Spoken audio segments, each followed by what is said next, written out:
ನಮಸ್ಕಾರ ಸ್ನೇಹಿತರೆ, ಭಕ್ತಿ ವೈಭವ ಯೂಟ್ಯೂಬ್ ಚಾನಲ್ಗೆ ತಮಗೆಲ್ಲರಿಗೂ ಸುಸ್ವಾಗತ. ಸ್ನೇಹಿತರೆ, ವಿಷ್ಣುವಿನ ದಶಾವತಾರಕ್ಕೂ ಹಾಗೂ ನಮ್ಮ ಜೀವನದಕ್ಕೂ ಒಂದು ಸಂಬಂಧವಿದೆ. ಹೌದು, ವಿಷ್ಣುವಿನ ಈ ಅವತಾರಗಳು ನಮಗೆ ಜೀವನದ ಪಾಠವನ್ನು ಕಲಿಸುವಂತಹದ್ದಾಗಿರಬಹುದು. ಹಾಗೆ ವಿಷ್ಣು ದಶಾವತಾರವನ್ನು ಎತ್ತಲು ಏನು ಕಾರಣ ಅನ್ನೋದನ್ನು ವಿಡಿಯೋ ಮೂಲಕ ತಿಳ್ಕೊಳ್ಳೋದಕ್ಕಿಂತ ಮುಂಚೆ ದಯವಿಟ್ಟು ಚಾನಲನ್ನು ಸಬ್ಸ್ಕ್ರೈಬ್ ಮಾಡ್ಕೊಳ್ಳಿ. ವಿಡಿಯೋ ಇಷ್ಟ ಆಯಿತು ಅಂದರೆ ವಿಡಿಯೋಗೆ ಲೈಕ್ ಮಾಡಿ, ಶೇರ್ ಮಾಡಿ, ಕಮೆಂಟ್ ಮಾಡಿ.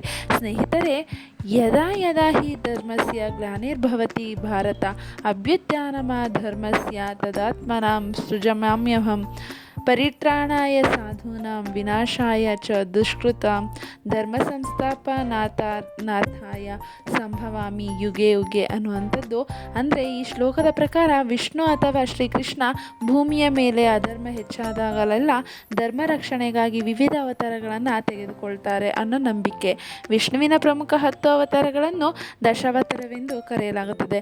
ಮತ್ಸ್ಯ, ಕೂರ್ಮ, ವರಾಹ, ನರಸಿಂಹ, ವಾಮನ, ಪರಶುರಾಮ, ರಾಮ, ಕೃಷ್ಣ, ಬುದ್ಧ ಹಾಗೂ ಆತನ ಕೊನೆಯ ಅವತಾರ ಕಲ್ಕಿ. ಈ ವಿಷ್ಣುವಿನ 10 ಅವತಾರಗಳು ಆತನ ದಶಾವತಾರವಾಗಿದೆ ಅಂತಲೇ ಹೇಳ್ಬೋದು. ಹಾಗೆ ವಿಷ್ಣು ಪದೇ ಪದೇ ವಿವಿಧ ಅವತಾರಗಳನ್ನು ಯಾಕೆ ತೆಗೆದುಕೊಳ್ತಾರೆ, ಇದಕ್ಕೆ ಶಾಪನೇ ಕಾರಣನ ಅನ್ನೋದಕ್ಕೆ ಕೆಲವರು ಹೇಳ್ತಾರೆ. ಅದ್ರ ಬಗ್ಗೆ ನೀವು ಈ ಒಂದು ವಿಡಿಯೋದಲ್ಲಿ ತಿಳ್ಕೊಬೋದು ಅಂತಲೇ ಹೇಳ್ತಿದ್ದೀನಿ. ಹಾಗೆ ವಿಷ್ಣು ಅವತಾರಗಳ ಹಿಂದಿನ ಶಾಪದ ರಹಸ್ಯವೇನು ಅಂತ ನೋಡೋದಾದರೆ, ವಿಷ್ಣುವಿನ ದಶಾವತಾರಕ್ಕೆ ಸಂಬಂಧಿಸಿದಂತೆ ಅನೇಕ ಕಥೆಗಳನ್ನು ಹೇಳಲಾಗಿದೆ. ವಿಷ್ಣು ದೇವನು ವಿವಿಧ ಶಾಪಗಳ ಕಾರಣದಿಂದ ದಶಾವತಾರವನ್ನು ತೆಗೆದುಕೊಂಡನು ಎಂದು ಕಥೆಗಳು ಹೇಳುತ್ತದೆ. ಅಂತಹ ಶಾಪಗಳಲ್ಲಿ ಪ್ರಮುಖವಾದದ್ದು ಭೃಗು ಮಹರ್ಷಿಗಳ ಶಾಪವಾಗಿದೆ.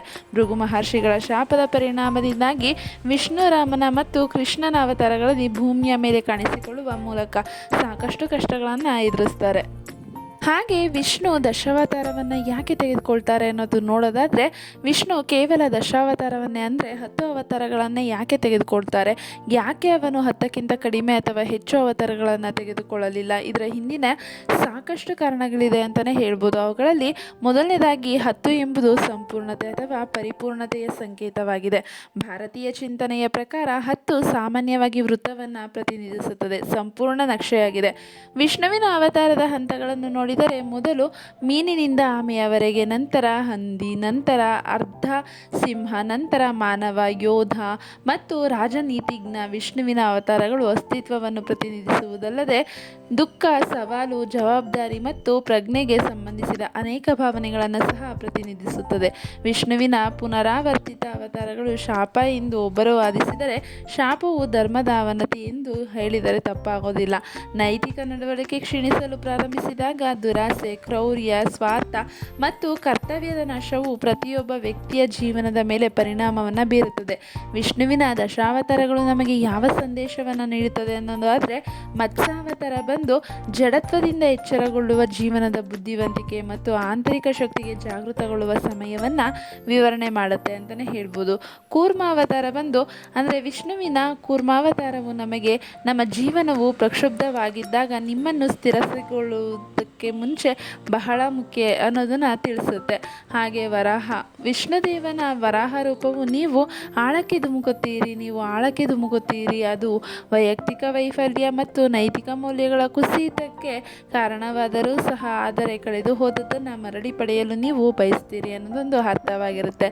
ಹಾಗೆ ನರಸಿಂಹನ ಅವತಾರ, ವಿಷಯಗಳು ತುಂಬ ಸಂಕೀರ್ಣವಾಗಿದ್ದು ಹಳೆಯ ರೂಪವು ಪರಿಸ್ಥಿತಿಯನ್ನು ನಿಭಾಯಿಸಲು ಸಾಧ್ಯವಿಲ್ಲ, ಹೊಸ ರೂಪವನ್ನು ರಚಿಸಲು ನೀವು ನಿಮ್ಮ ಬೌದ್ಧಿಕ ಸಾಮರ್ಥ್ಯವನ್ನು ಬಳಸಬೇಕು ಎಂಬುದನ್ನು ಇದು ಸೂಚನೆ ನೀಡುತ್ತೆ. ಅದಾದ ನಂತರ ವಾಮನ ಅವತಾರ, ನಮ್ರತೆ ಯಾವಾಗಲೂ ಜಯಗಳಿಸುತ್ತದೆ, ದುರಹಂಕಾರವು ಅವನತಿಗೆ ಕಾರಣವಾಗುತ್ತದೆ.